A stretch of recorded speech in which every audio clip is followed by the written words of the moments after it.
Hey guys, RC here.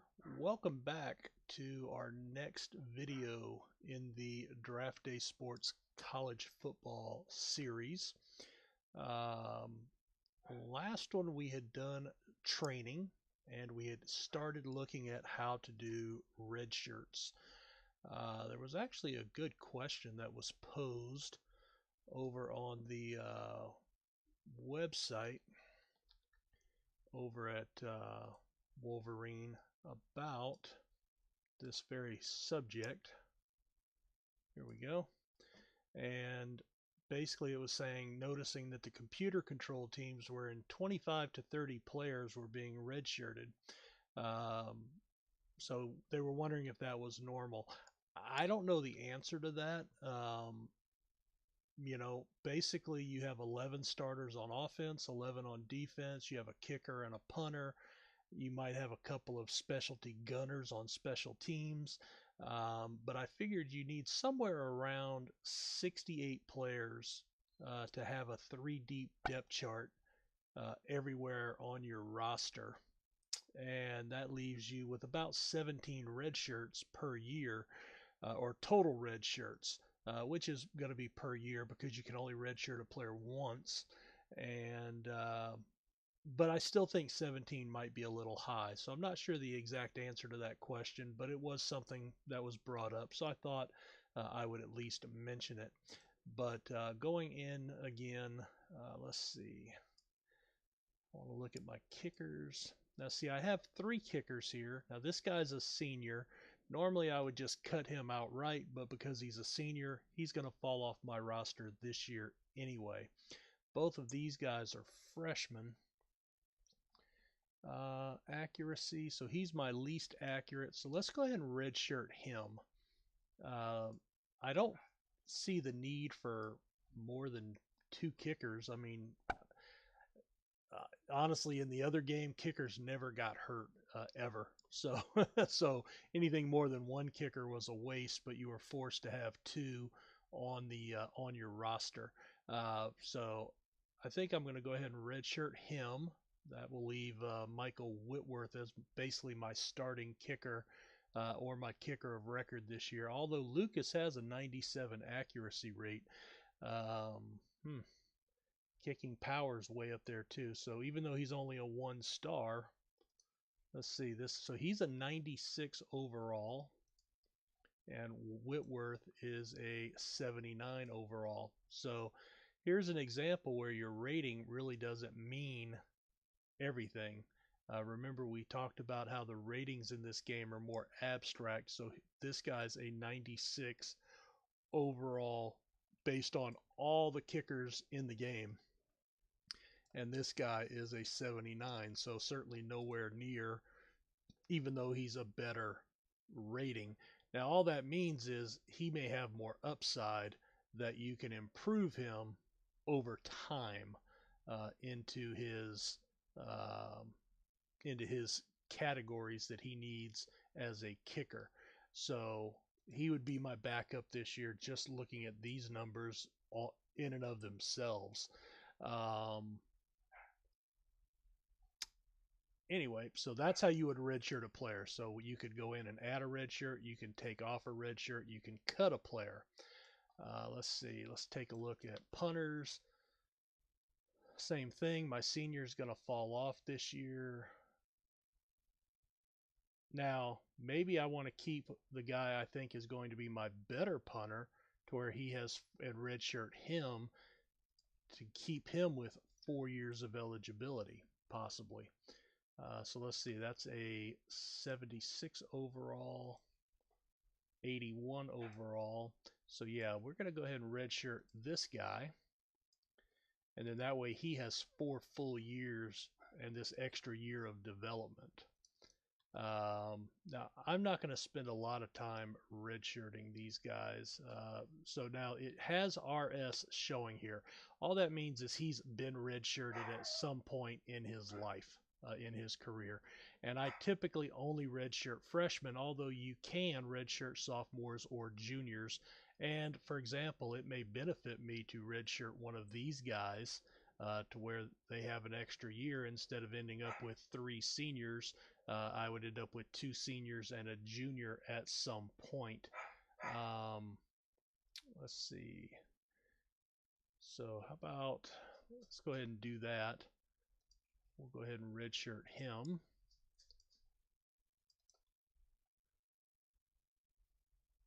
So you have 2 tackles that you need to start, basically 1 that can back up either position, 1 more possibly for depth.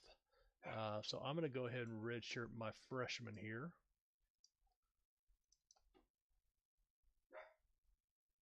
Two sophomores, 2 juniors. I think I'm good there.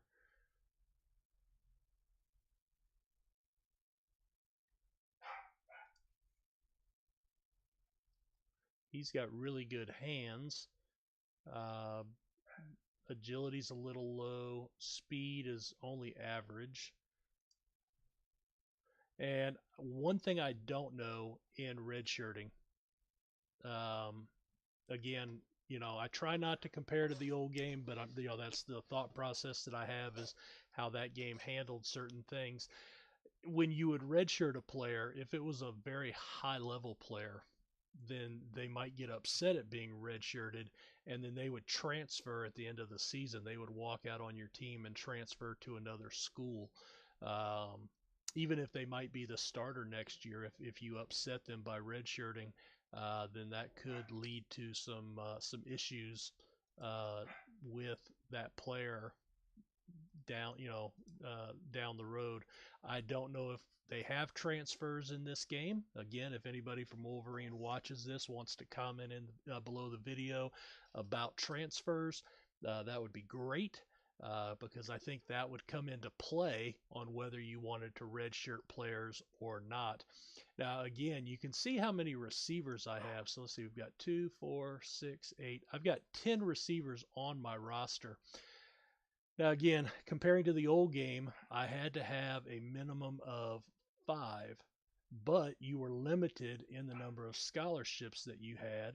And if you carried more than 5, maybe 6 receivers, then it severely limited you at other positions. It really appears with 85 scholarships that you're able to put together a pretty laden roster with well over the minimum number of players. And remember, we had looked at that here in the positional counts. So we're already, before we've recruited anybody, we're well over our minimums at every position drastically. And again, in the other game, if you had excessive number of players at one position, it would make it actually harder to recruit players at that position. So again, I don't know how that comes into play. That's something that I guess we will all have to just kind of figure out as we go forward. But that would be interesting to get some feedback from Brooks and the development team as to how this factors in to the ability to recruit, if there are transfers, just things of that nature, things that I just don't know at this point of the game. So again, this is just to get you into playing. So I wanted to show you how to redshirt. Normally I would spend more time going through here and redshirting all the players I want to, but I want to get moving on.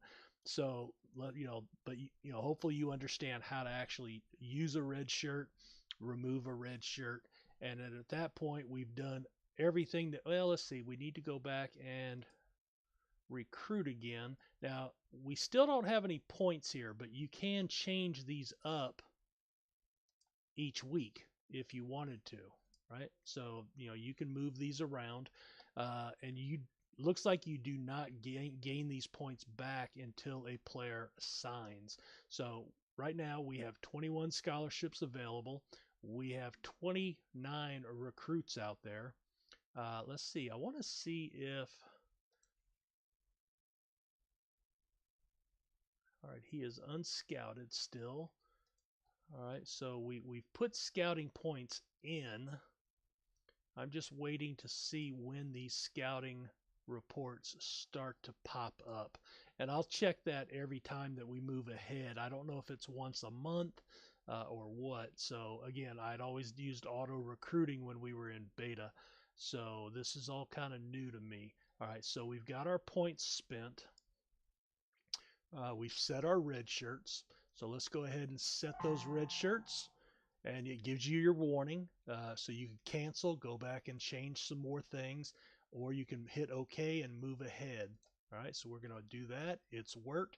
And now we're up to September 3rd. So we're 2 days past, and we're at the regular season.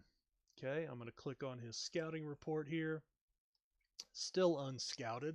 So I'm not sure at what point that factors in. We'll just continue to check that out regularly if we can. All right, so let's go take a look at our home page. We've got an email. All right, we've elected team captains, David Martinez, Michael Wong, Charlie Griffin. All right, so that's cool.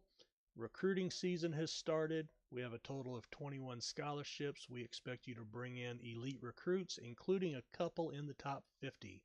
So there's your expectations from your boss.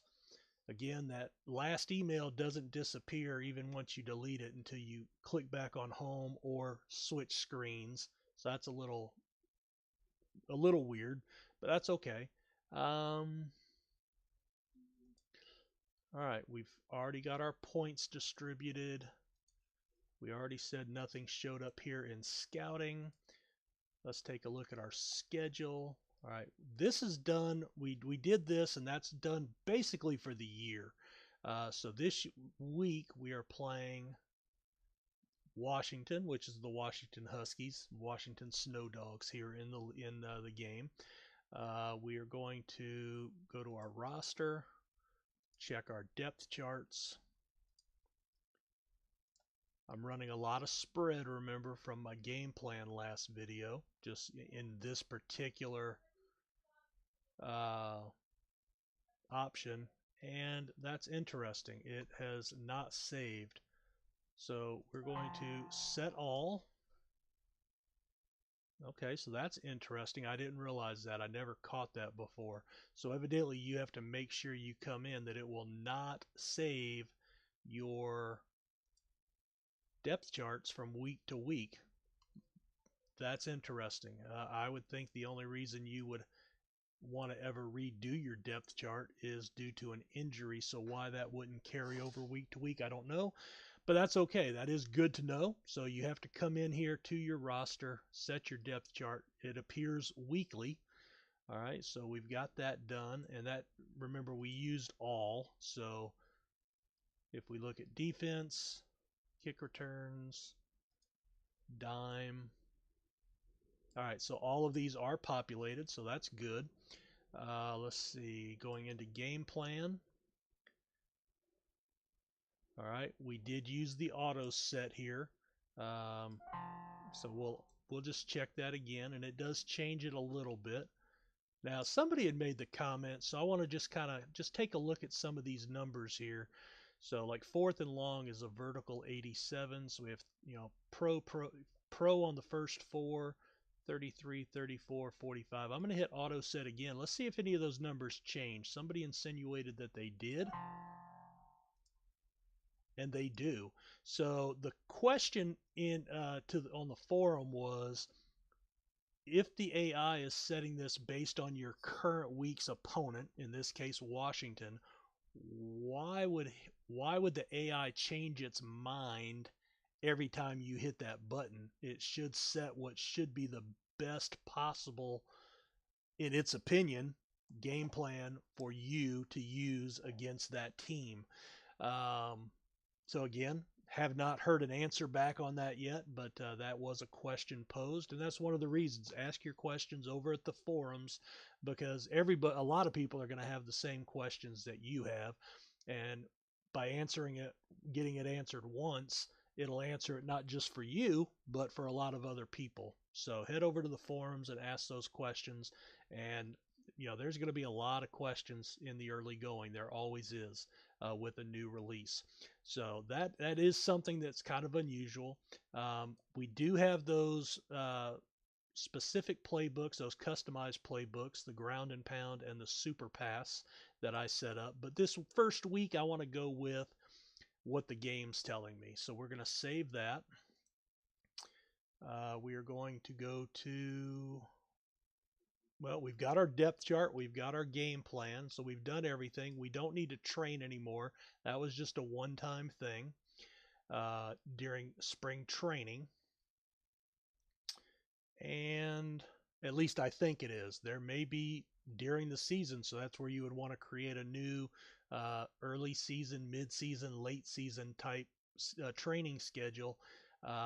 Again, this is something maybe the guys from Wolverine can chime in on. Does training happen year round? Do we have to set different trainings for different times of the year?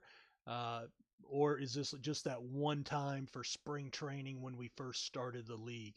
That first time we clicked up here for training. Don't know the answer to that. So I don't know if that's something we need to come back to on a regular basis or not. So that would be some good information to know.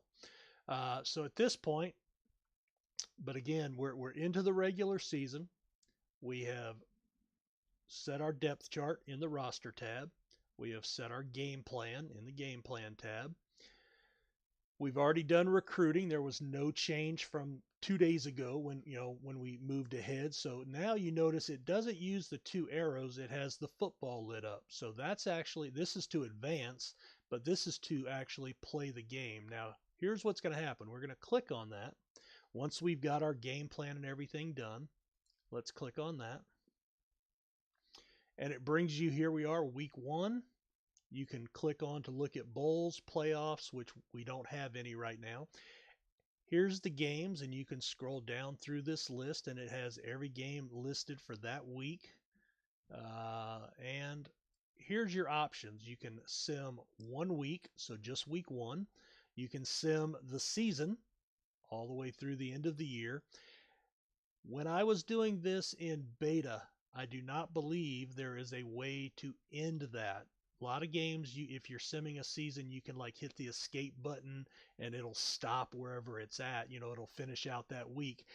This game, I do not believe did that. If I'm wrong, again, somebody from Wolverine correct me there.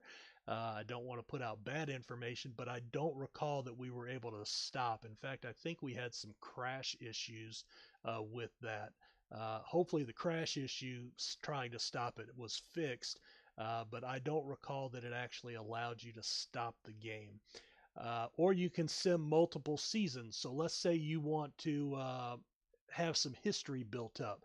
So what you can do is set this to sim, say 10 seasons or 20 seasons, and let it go for a few hours or however long it takes to sim that, and then come back, and then you've got a record book in place, and then you take over a team at that point. So that may be something that you want to do to have a history built up rather than starting day 1.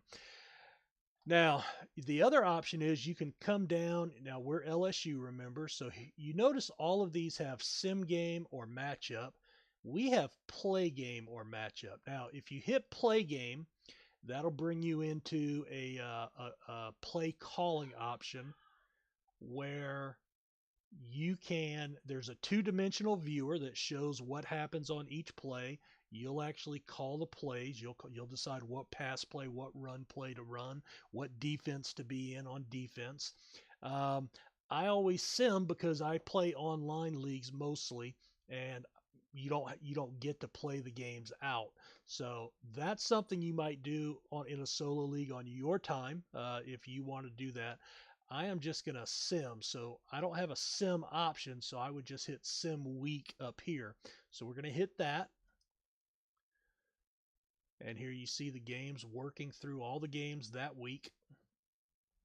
I think it would be nice on this particular screen if you were able to look at just by conference or by the top 25 or whatever, because maybe you only want to see.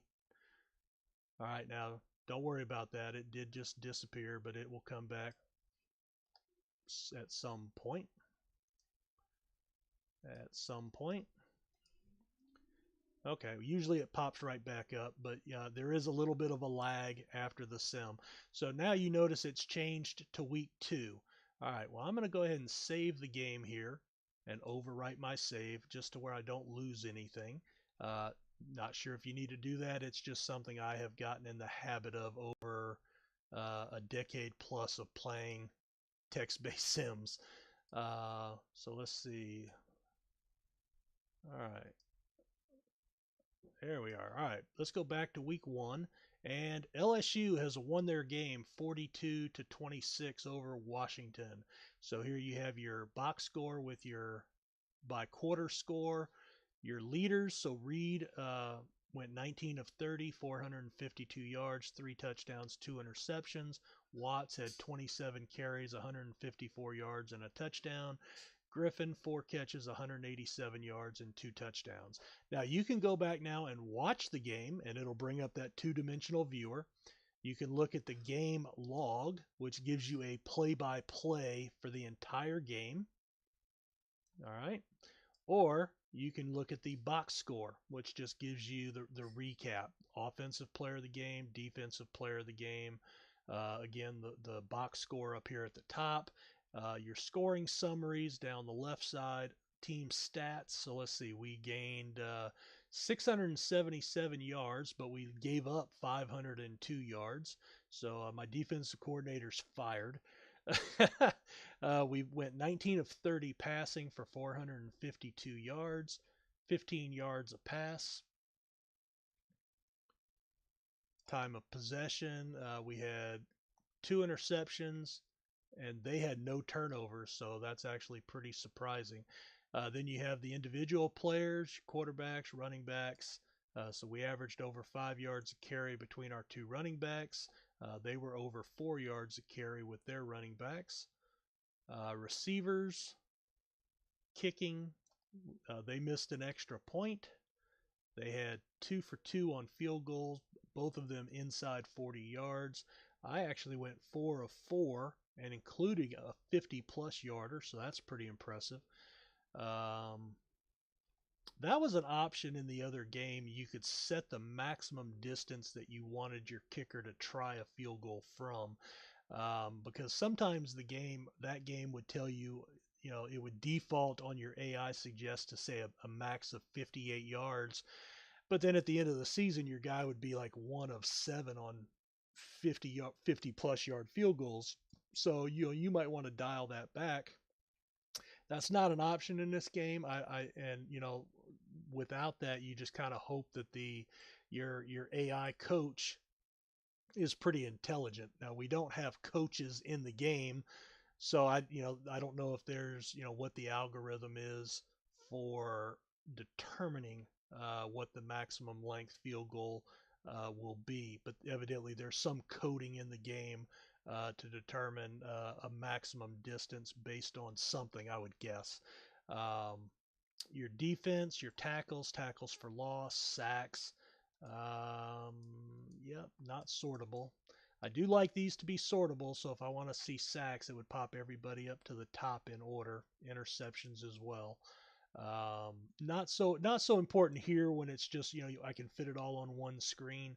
But if we ever start looking at the history or the almanacs, and you've got career, and you've got 80, 90, 100, 200 people on that page, it would really be nice to have that sortable. And it might be, I don't know. But here in the box score in the game, it's not a huge deal. Just one of those things I always look for. If we have columns, I kind of like to be able to sort those. Now, like here, it is sorted out by yards, high end first. But again, when you have a lot of players and you want to look at a particular stat, so like this is sorted by tackles, but what if I want to sort it by sacks or interceptions? Just something to think about. Again, I can look at that at a glance. I can see it all on one page. Not the end of the world. I wouldn't lose any sleep over that. But when you've got page after page to go through in an almanac, I would really hope that's sortable. Anyway, so we can now look at our play-by-play, which is there. That's another way to get to your play-by-play. You can go to the game analysis, which is just a repeat of. Now, this is actually neat. I had not seen this before. So it tells you how many plays were run of each type. Uh, on first down, how many pass and runs, by down, what formations that they used, and what defense was called against that, and how many yards they averaged on that play. So this would actually be something that you could use as a coach to game plan. You could come back and look at this information for your opponents and see if you can discern any type of um, nuances that you could then defend against. So that's actually pretty neat. Um, I'll click on this. I just don't want it to take forever, so I hope it doesn't. If it does, we may have to just wait. And well, I can close it. All right, so let's hit play. We'll increase the speed. All right, so here's your two-dimensional viewer. All right, so there's the kickoff. All right, there's our cut time, but we'll watch this a few plays. All right, so there's a pass for 36 yards.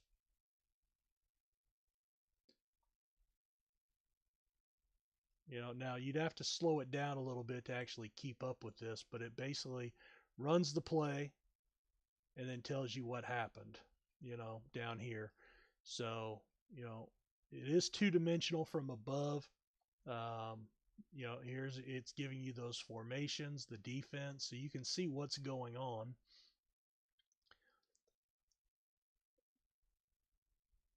And let's see. Oh, and we're going to have to try a field goal. So they got a field goal there in the first quarter.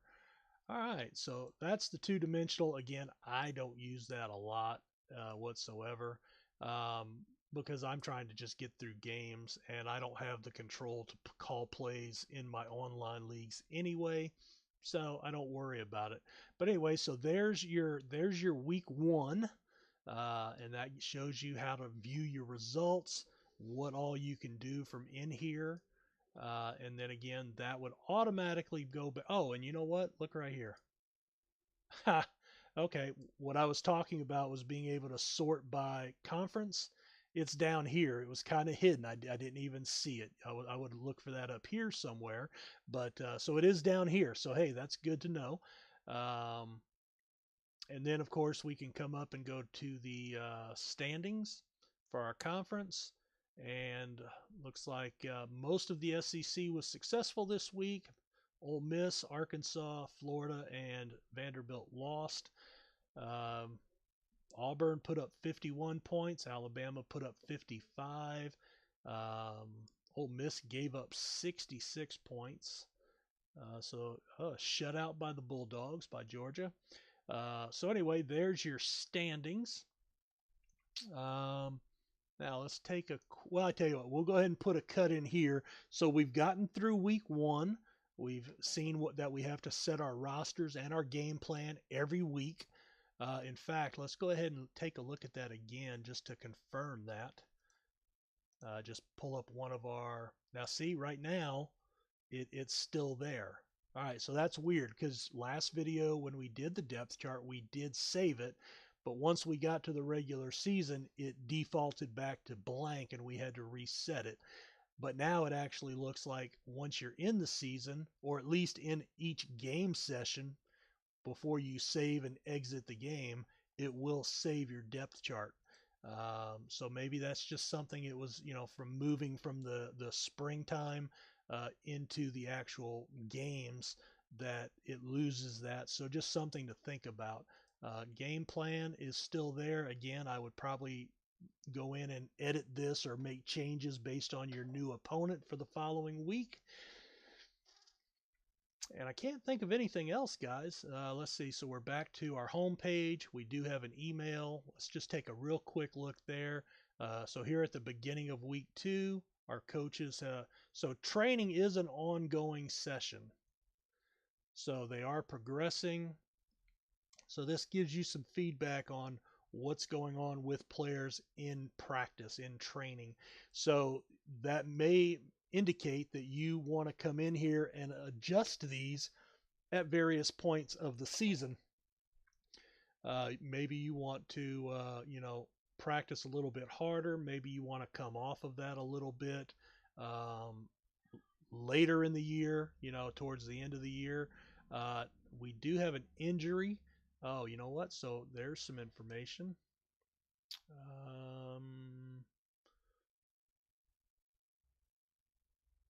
Homepage. So where was that? Injury report right here off the homepage. So we do have quite a few injuries. That's interesting. Now, a status. I don't know if this is the number of weeks out. I would not think so, not just for a fracture. Okay, now he's out for 6 to 8 weeks. Oh, and that's for every team in the league. Okay. Not really liking this. My injury report on my team should only show my team. I don't need to know all those other teams. So LSU, I was like, dang, that's a lot of injured players. All right, so we have a hyperextended knee. He's probable. He's out 4 to 6 weeks at strong safety, and he's doubtful with a bruised jaw. So that's Dubé, my quarterback. So now if we go to our depth chart, all right, Doobie's now in red. I'm just going to pick up spread. Now, Doobie's my third string quarterback, so no concern there. Who else was hurt? It was my safety. Oh, yeah, it was my safety, Irvin. All right, so I need to go down to my defense. All right, now Irvin is not in there. So I don't know if this took him out or if he was just outside of the top 3. Nickelback. Okay, so there's Irvin. All right, so let's do an AI set all. All right, and it does move Irvin out of there due to the injury, and then we'll have to save that. So I would prefer to maybe see him actually have a gap in here, a blank spot to show that he was out. I mean, it should take him out automatically if he's out. For guys that are doubtful or probable, I think you need to make that decision as a coach. But if they're out, then yeah, I think those guys should come out automatically instead of having to. Oh yeah, there he is. But anyway, they do show. Let's see. Did they show up as red? Okay, well, he did default out. So when I did the AI set, it did pull him out of the depth chart. So I don't recall. You'll have to scroll back in the video and see if Dubé was listed in red or if it was just black text. That would be something good. If they're injured here, that color should transfer over into the depth chart if they're listed. That would just be an eye pop to let you know there's an issue there. All right, so let's go ahead and save that, and we'll go ahead and put a cut in here. We've gotten through it 1 week, and in the next video, we will see what happens in the next game. What I really want to get down to is finding out where these. Oh, well, we'll go over this next time. So we have gotten some scouting information back. And we have scouting points that we can now reapply. So anyway, we'll look at that one in the next episode. So thanks for watching, and we will see you next video. Thanks.